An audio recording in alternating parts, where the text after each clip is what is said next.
Well, a tall ship from Chile sailed under the Lionsgate Bridge today, arriving to a protest on shore. The Esmeralda has a long history, and for many Chilean Canadians, it brings back a lot of bad memories. Deborah Goebel explains. Docked at the North Vancouver Pier this weekend sits a piece of Chilean history. The Esmeralda is a Navy training vessel. Open for tours and manned by a crew of friendly young students, the Chilean government considers this a peaceful floating embassy. We want justice! Yet almost everywhere this ship docks, it's greeted by protesters. We want justice! Have there been many protests in place you've gone to? I can't talk about that. Can I ask you, what do you think of this? I can't.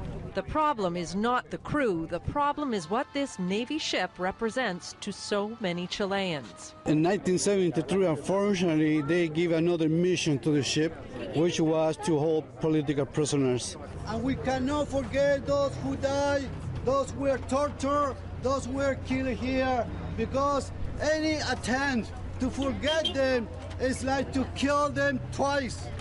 In 1973, a brutal coup took place in Chile. The Esmeralda was used as a floating prison and torture ship under Augusto Pinochet's dictatorship. Patricia Woodward's brother was a priest arrested for protesting the government that year.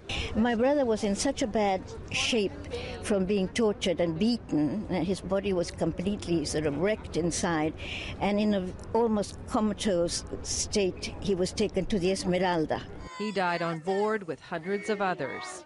The problem is you've never been told about it. Your superior prohibit you. It's nothing against them, nothing against anybody, but it's just to raise awareness that the Chilean Navy has refused to acknowledge what they did. And they should even apologize to the Esmeralda itself. We want justice!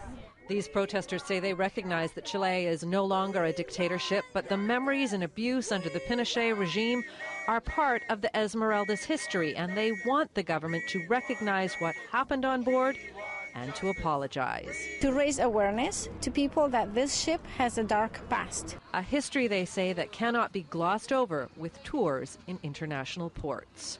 Deborah Goebel, CBC News, North Vancouver.